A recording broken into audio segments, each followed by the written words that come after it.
Silence, all stand.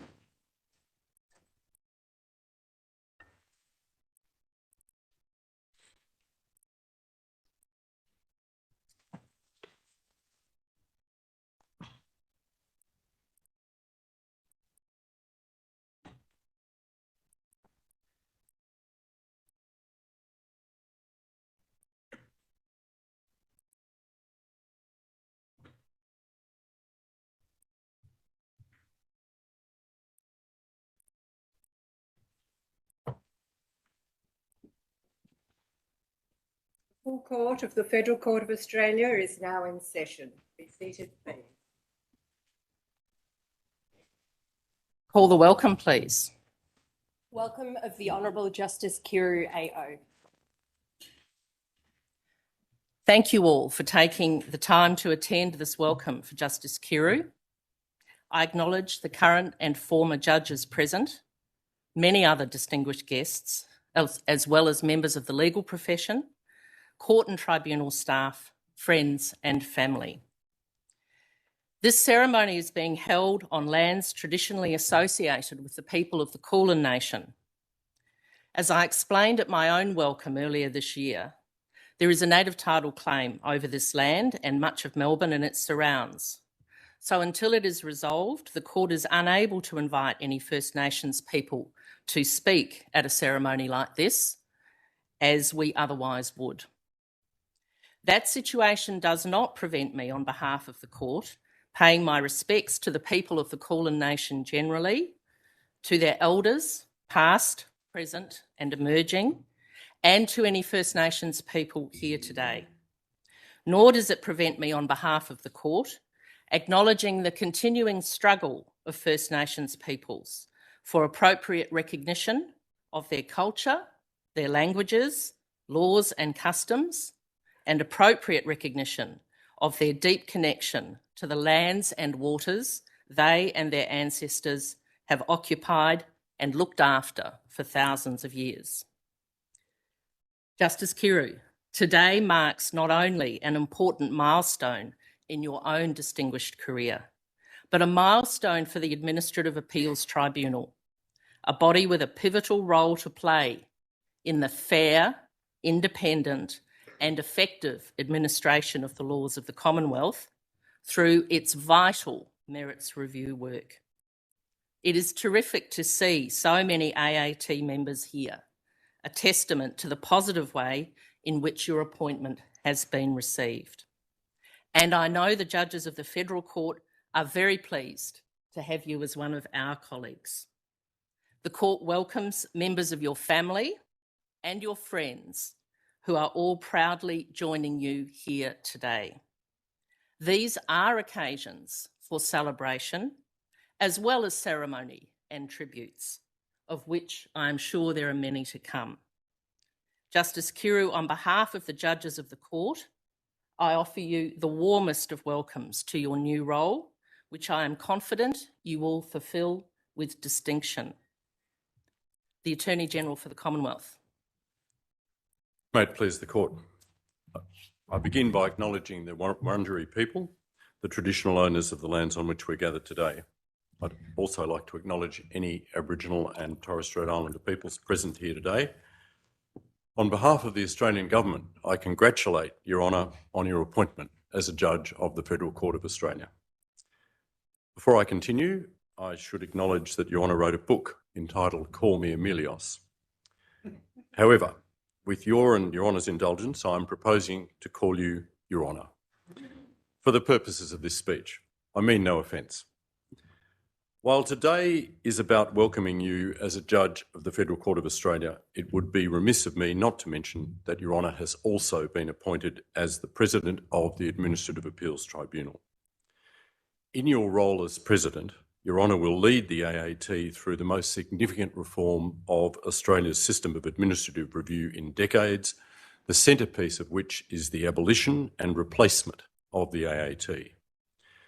It is the Government's intention that Your Honour will be the last President of the AAT and the inaugural President of the Tribunal that will replace it. The inaugural President of the Administrative Appeals Tribunal, Sir Gerard Brennan, had an enormous task ahead of him in 1976 and carried it out with aplomb. I have no doubt that Your Honour will do the same as the inaugural President of the new tribunal. Your Honour's appointment to this court is another success in your distinguished and eminent career. It reflects the high regard in which you are held by so many members of the judiciary and legal profession, including those here today.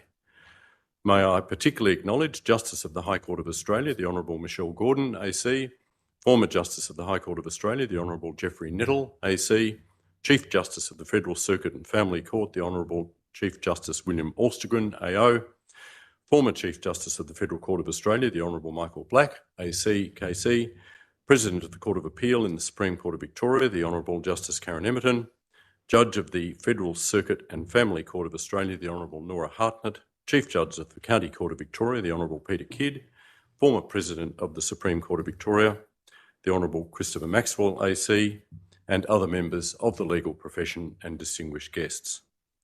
May I also acknowledge the presence of your family, who proudly share this occasion with you. Highlighting a full catalogue of Your Honour's accomplishments would occupy more time than permitted. Therefore, I intend to speak of just a few of the qualities that have marked your career to date. Your Honour's story is nothing short of remarkable. You were born in Sfikia, a small village in northern Greece with a close-knit community of approximately 565 residents. Upon your family's migration to Australia in 1968, you, at the tender age of 8.5, had not yet acquired fluency in English. Despite the challenges you encountered, you achieved outstanding results and ranking as a top student. Your academic excellence continued as you progressed to high school, where you showcased your exceptional ability by achieving the coveted position of Dux.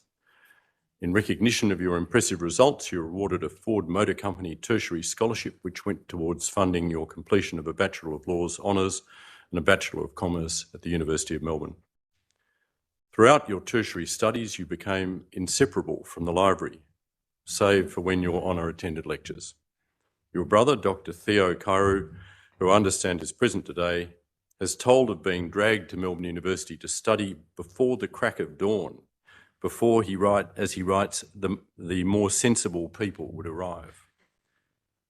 At this point, it should come as no surprise that Your Honour graduated with a first-class honours degree in law and as a recipient of the Supreme Court Prize, which is awarded to the highest performing law student each year. In 1983, Your Honour commenced articles at Cause Pavey, Whiting and Byrne, now Cause Chambers Westgarth, and was admitted to practice in April 1984. A mere 5 years later, you became a partner in that firm. In 1990, after Your Honour joined Mallisons as a partner, you worked in the litigation division where you stayed for nearly 2 decades. Your Honour has been acknowledged as a leader in a range of areas of the law, including administrative law, freedom of information, legal professional privilege, doctors and officers insurance, professional negligence, and professional ethics and discipline. Colleagues speak highly of your intellect, integrity, meticulous care, thoroughness, and courtesy. Throughout your career, Your Honour has also demonstrated a willingness to mentor and guide junior lawyers. In addition to your legal work, Your Honour has also undertaken committee work for the Law Institute of Victoria, the Law Council of Australia, the Mallisons Charities Committee, and the Mallisons Pro Bono Committee. You also served 8 years on the board of the Royal Women's Hospital. Your Honour served as a trial judge of the Supreme Court of Victoria between 2008 and 2014. Subsequently, you served on the Court of Appeal. Among a lifetime of distinguished achievements, it's noteworthy that when you were appointed to the Supreme Court of Victoria, you were one of only 3 solicitors to have received a judicial appointment. As a judge, Your Honour demonstrated expertise across the law, and notably in human rights law, torts, commercial law, and administrative law. And I understand your judicial colleagues often sought your unique perspective as a former solicitor on a range of matters relating to the court's functions. Your Honour now comes to the Federal Court with considerable judicial experience. Your Honour holds the record for presiding over the longest civil trial in Victoria that involved an unrepresented litigant, a staggering 115 days. The length of your judgment totalled 655 pages with transcripts spanning 16,166 pages. The case I refer to is, of course, Slivevsky and State of Victoria. You provided the plaintiff with comprehensive explanations of the relevant issues, and those acquainted with the case will attest to the fact that Your Honour managed the challenging matter with patience and grace. Your judicial colleague and current President of the Court of Appeal of the Supreme Court of Victoria, Justice Emerton, spoke fondly of your generosity to your colleagues, continually providing support and guidance with compassion and wisdom drawn from your broad life experience. Colleagues have said that your diligence, expertise and presence at the Victorian Court of Appeal will be missed enormously. I now turn to speak of a few of the personal qualities that have led to your appointment to this court. Friends and colleagues have noted that you are incredibly modest, despite your many achievements. Juan Martinez, Managing Partner of HWL Ebsworth and your best friends in secondary school, has noted that Your Honour's achievements have not rendered you pretentious nor arrogant. Your Honour is also described as extremely hardworking and diligent. Your Honour's contemporaries from the University of Melbourne noted that they knew of no one who worked as hard as you. In fact, your brother notes that you were the original Lincoln lawyer, in that your wife, Paris, would often drive when you went anywhere together so that you could continue working in the car. I'm told Your Honour is dedicated to your family, and this has been apparent all your life, exemplified by your efforts to translate documents and interactions for your parents, despite your own, at the time, limited fluency in English. Your brother described one notable occasion where you put him on the back of your bicycle and rode to the nearest GP after he was injured in primary school. Those closest to you know that despite your extremely busy schedule, you set aside time to spend with friends and family. Your Honour has been affectionately described as a doting grandfather, marvelling at your grandchildren's achievements and showing photos of them to anyone who will listen. As an adolescent, I'm told Your Honour was an accomplished tennis player but found yourself often unable to practice due to study commitments.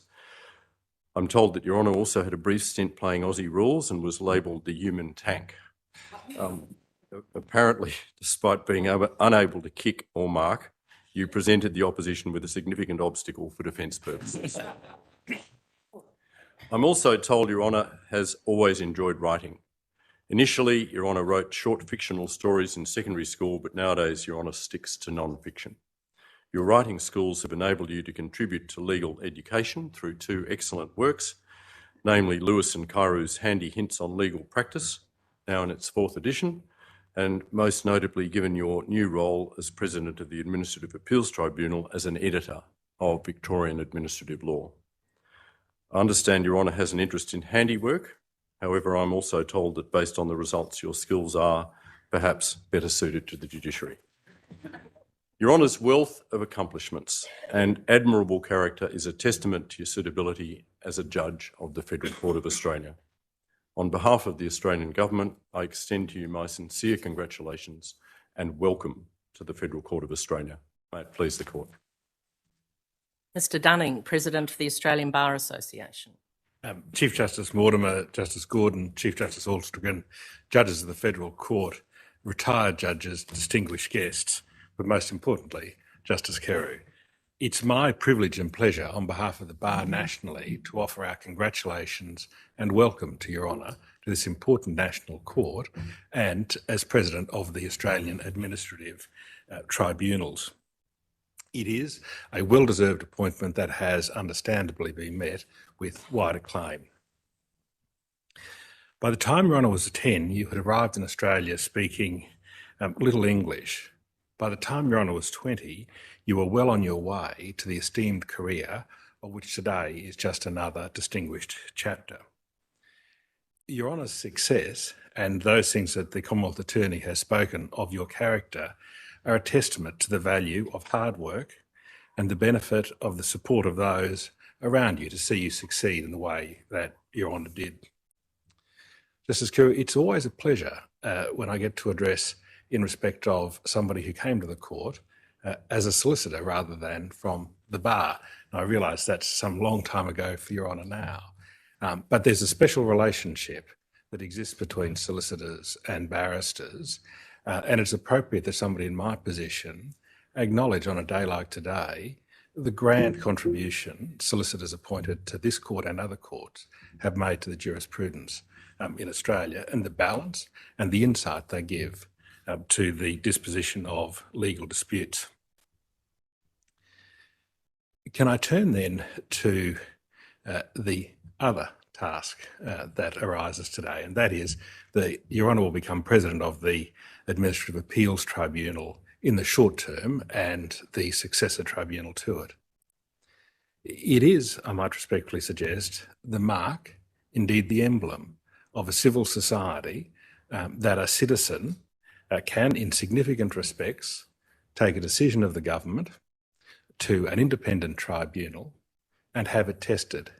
The transparency that comes from that process and the confidence in government decision-making cannot be understated.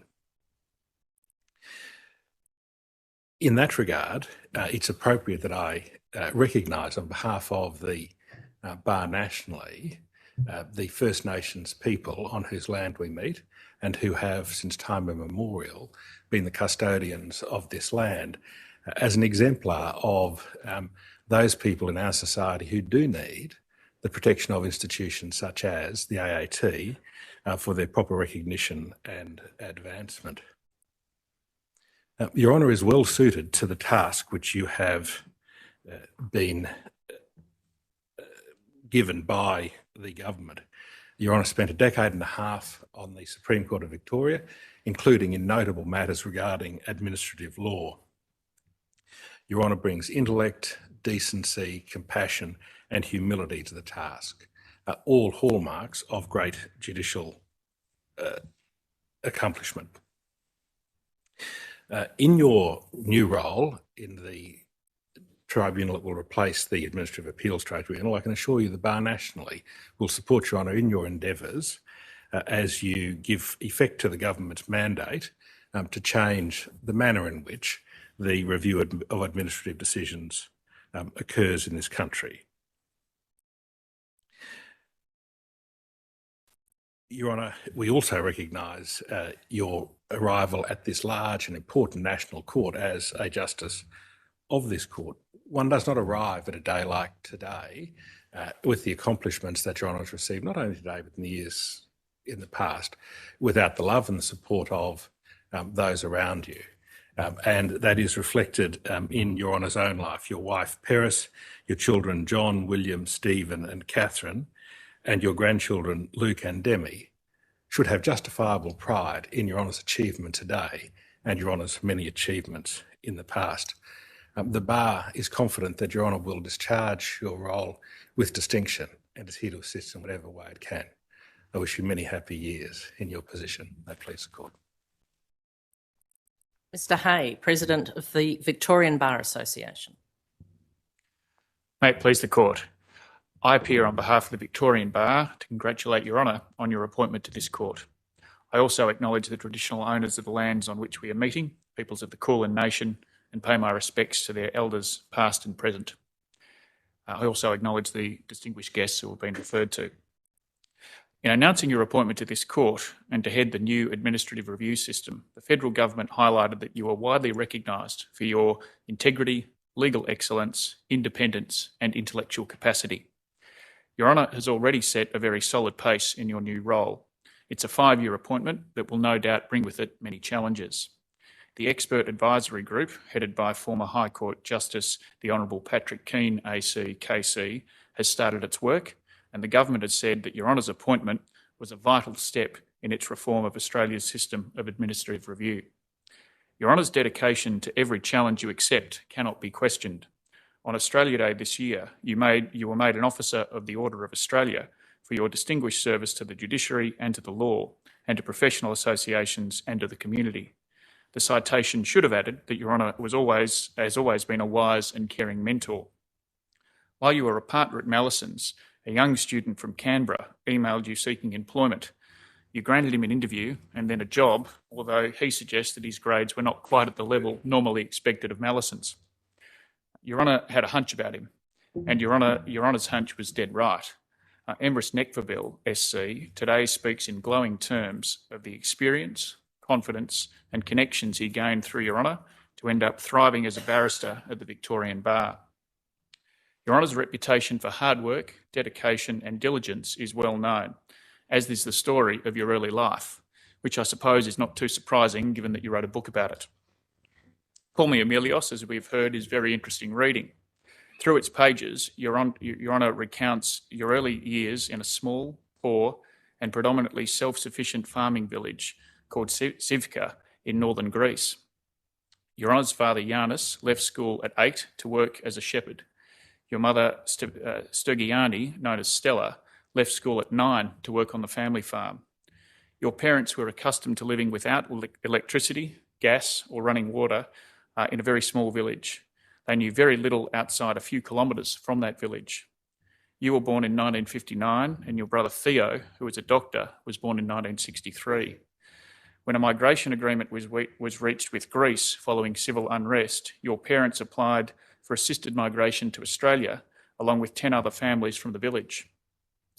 There were multiple mistakes in the paperwork, including the spelling of your family name, but on April 5, 1968, you arrived in Melbourne on the Elenis passenger liner.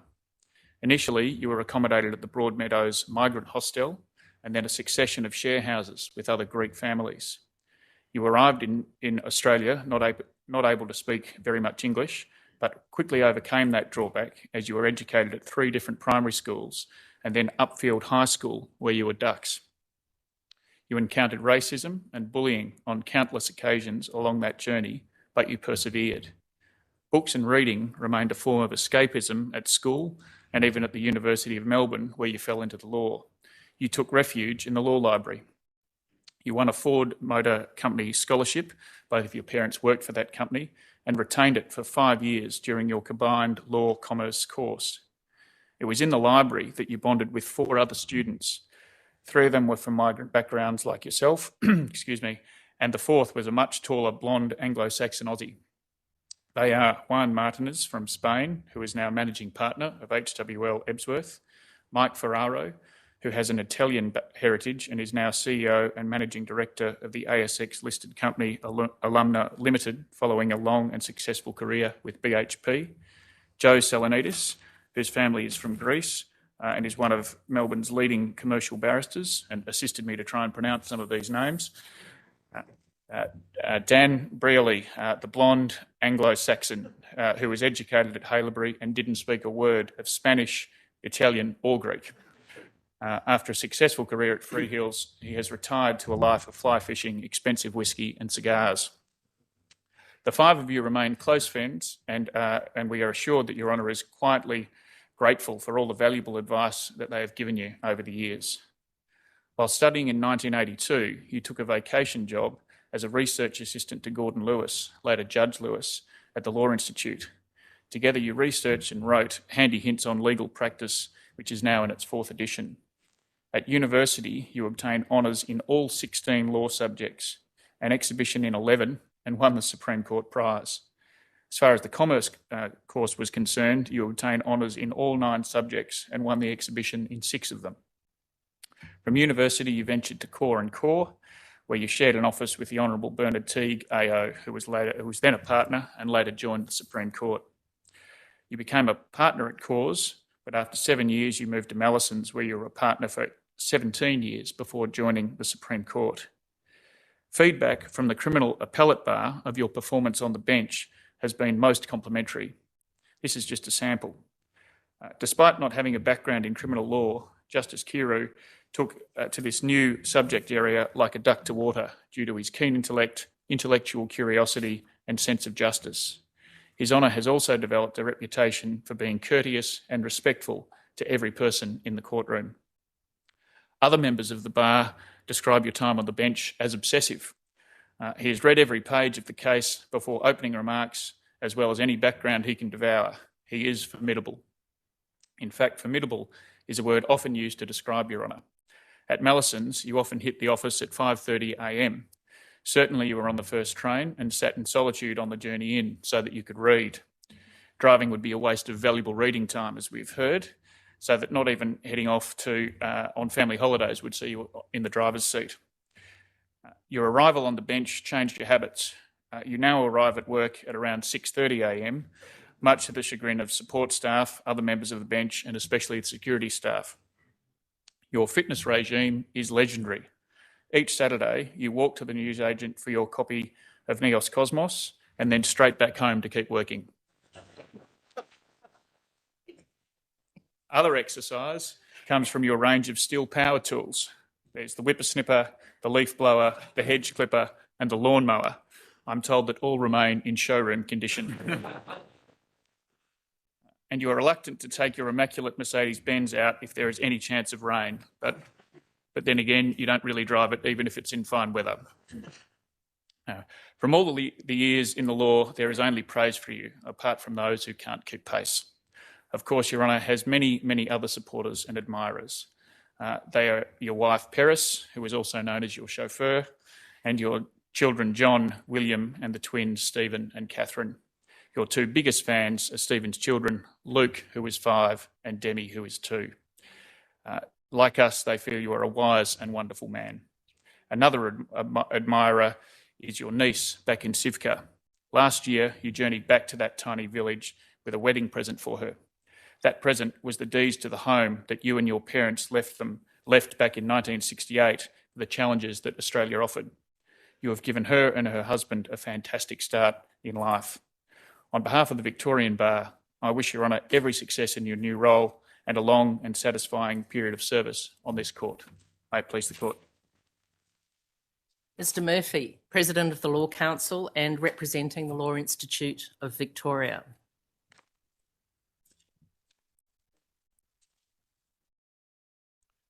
May it please the court. I acknowledge the traditional owners of the land and waterways on which we gather this morning, the peoples of the Kulin Nation, and pay my respect to their elders past and present, and extend that respect to all First Nation elders who are here with us. The Honourable Mark Dreyfus, KC MP, the Honourable Chief Justice, the Honourable Justice Kiru, AO, distinguished members of the judiciary and legal profession, family and friends of Your Honour. It is a great privilege for me to have this opportunity to welcome and congratulate Your Honour on your appointment as a Judge of the Federal Court, and in particular to congratulate you on your appointment as President of the Administrative Appeals Tribunal. The President of the Law Institute of Victoria, Ms Tanya Wolff, has asked me to extend her warmest congratulations to you and her apologies for not being able to attend this morning. The Law Institute of Victoria particularly wishes to acknowledge Your Honour's long involvement with and support of the Victorian profession. Your Honour worked at the Law Institute at the beginning of your career as a research assistant and later as a significant contributor to the policy work. As we have heard, Your Honour's co-authorship of Handy Hints for Legal Practitioners is a must-read guide for practitioners. The Law Institute was proud to recognise Your Honour's contribution to the profession by awarding you the Law Institute Rogers Legal Writing Award and the Paul Baker Award for outstanding contribution to administrative law. As we have heard, Your Honour was one of very few solicitors to be appointed to the Supreme Court of Victoria, and I understand the only Greek-born judge to have been appointed to a superior court in Australia. Your Honour is, therefore, an example of diversity, and the Law Council strongly supports the importance of a judiciary which reflects the diversity of the community itself. This is a key to promoting public trust in the administration of justice. Trust in the administration of justice in Australia's system of merits review has never been more important. An effective and efficient merits review system is a cornerstone of Australia's administrative law. It promotes the observance of the rule of law. The current restructure of our nation's administrative law framework is an undertaking with critical and serious consequences for the securing of administrative justice for those affected by the exercise of power. And Your Honour's appointment as President of the Administrative Appeals Tribunal comes at a critical juncture and will provide the solid, reliable leadership needed to restore public confidence in the system of review. Decisions of the federal government play a significant role in the regulation of public life, and the administrative law system provides the critical ability to test the correctness and appropriateness of administrative decisions. Merits review also has a broader, longer-term objective of improving the quality and consistency of the decisions of primary decision makers and ensures that the openness and accountability of decisions made by government are enhanced. Following the creation of the Administrative Appeals Tribunal in 1976, under the leadership of the Honourable Sir Gerard Brennan AC KBE, the Australian system of review was described as the most comprehensive in the world, which involved a national independent tribunal, which in most cases may substitute its opinion of the correct or preferable decision of the primary official, even if that be an elected minister.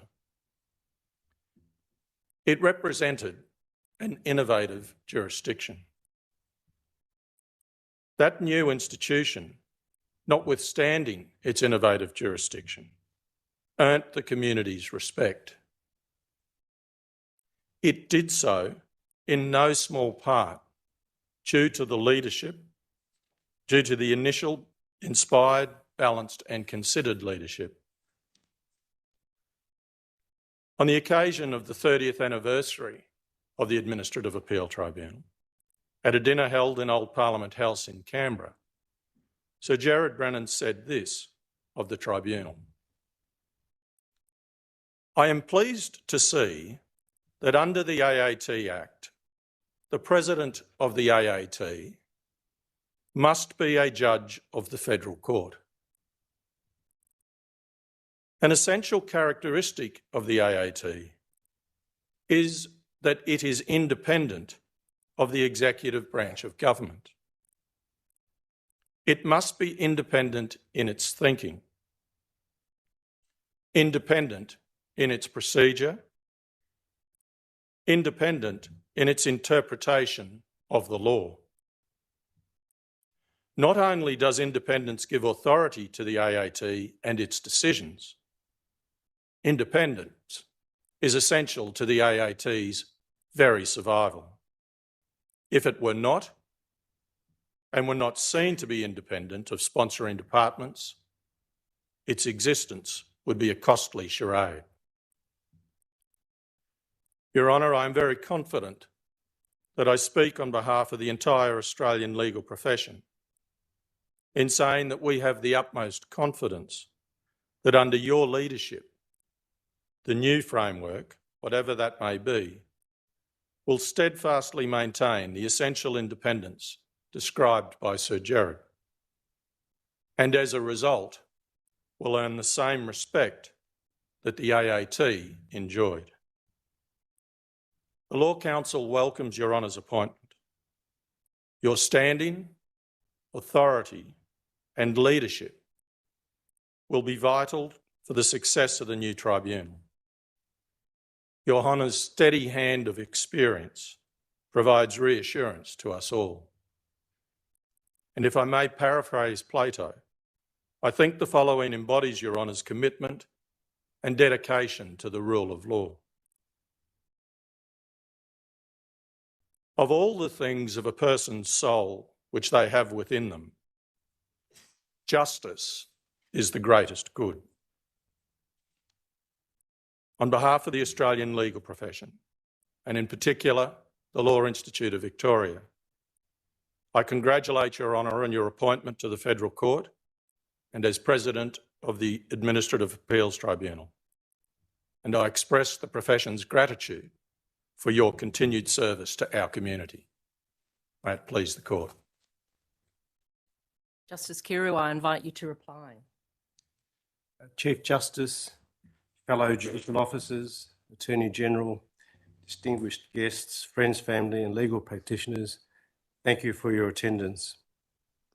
In particular, I thank the Attorney General, Mr Dunning, Mr Hay and Mr Murphy for their kind words.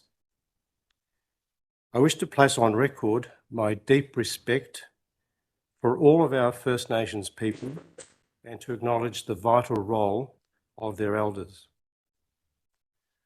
I am in a small minority of judges who have been spoilt by having two welcomes. I remember well my first welcome on 22 May 2008 in the Banco Court. Then my wife Paris, children John, William, Stephen and Catherine, my parents John and Stella, my brother Theo, his wife Nadine and my nieces Stephanie and Elise sat proudly in the jury box. Today my family has expanded to include two daughters-in-law, Renee and Janine, a son-in-law Nick, and two grandchildren, Luke and Demi. Tamikra vlepon to paputus apo to spiti. Roughly translated, that means the little ones are watching their grandfather from home. Sadly, both my parents have passed away.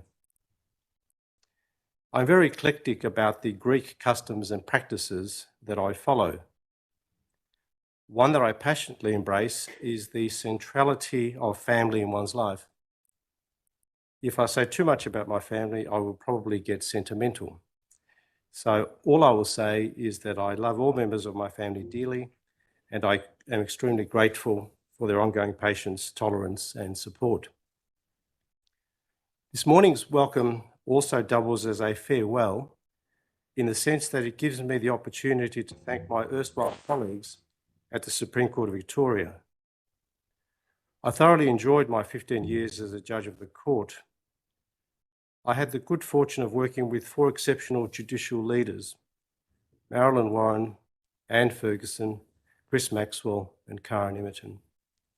I also had the good fortune back in 2008 of being allocated two judicial mentors, David Ashley and Stephen Kay. They helped me enormously and became good friends. I also want to acknowledge two mentors who have advised and guided me for over 40 years, Bernie Teague and Gordon Lewis. Bernie is now 85 years of age and continues to give freely of his time to assist the legal profession. Sadly, Gordon passed away last year. I'm pleased that his wife Rhonda is here today. In the past 15 years, I was made to look good by 10 diverse and brilliant associates. Howard Chu, Sean Gladman, Georgina Dimopoulos, Catherine Cook, Ewan Dyers, Caitlin Brown, Lucy Radowick, Karina Vertinen, Lydia Taylor-Moss and Duncan Willis. I was also kept in line by three wonderful personal assistants, Eve Williams, Olivia Nicola and Anne Daish. I'm very grateful that Duncan and Anne have joined me at the AAT. And so my Supreme Court chapter has come to an end. That chapter has been replaced by two parallel chapters, the Federal Court chapter and the AAT chapter. I very much look forward to working with my new colleagues at both the court and the AAT. Both institutions are of fundamental importance to our system of justice at the national level. It is a great honour and privilege for me to be a member of both of them. I also look forward to working with the profession. Both branches of the profession play a vital role in assisting our courts and tribunals to advance the administration of justice. I must say that the selection process for President of the AAT was very rigorous. Applicants were vetted by a selection committee comprising the Secretary of the Commonwealth Attorney General's Department, James Alsop and Ray Finkelstein. In the early 1990s, as a solicitor, I used to brief Ray and paid him well to cross-examine other people. I never thought that 3 decades later he would be cross-examining me. When my proposed appointment was announced on 24 May this year, I had a rather awkward conversation with a friend who is very commercially minded and focused. He was curious as to why I had decided to swap my role as a Judge of Appeal for that of Federal Court Judge and President of the AAT. Our conversation went something like this, bearing in mind that he was and is very commercially focused. Will you get paid more? No, I will get paid less. And that is a fact. Will you be more senior? No, I will be the most junior judge on the federal court. Will you get more leave? No. Do you hate your current job? No, I love it, particularly the collegiality of the Court of Appeal. And I could say much more about that, but I haven't got time. Question, then why are you moving? My answer to that question involved more than one sentence. I explained to my friend that the AAT's function of reviewing administrative decisions on their merits is fundamental to ensuring fairness, transparency and accountability in the exercise of governmental power that affects the community. I told him that the federal government proposes to improve the current system by introducing legislation to replace the AAT with a new body, and that I will be given the opportunity to contribute to the reform process and lead the new body. I said that at 63 years of age, the new role presents a once-in-a-lifetime opportunity for me to serve the Australian community by helping to shape the new system of merits review. I acknowledge that the job would present significant challenges and that the community, through the government, would be entrusting me with enormous responsibilities. I said that I was prepared to work tirelessly and had confidence that, with support and teamwork, that trust would be honoured. I ended the conversation by saying that I believe in personal and institutional renewal, and that is very important for both the health of the individual and the institution, and that I was keen to make a difference in my new roles. Thank you again for your attendance this morning. Court will now adjourn. All stand. The full court of the Federal Court of Australia is now adjourned.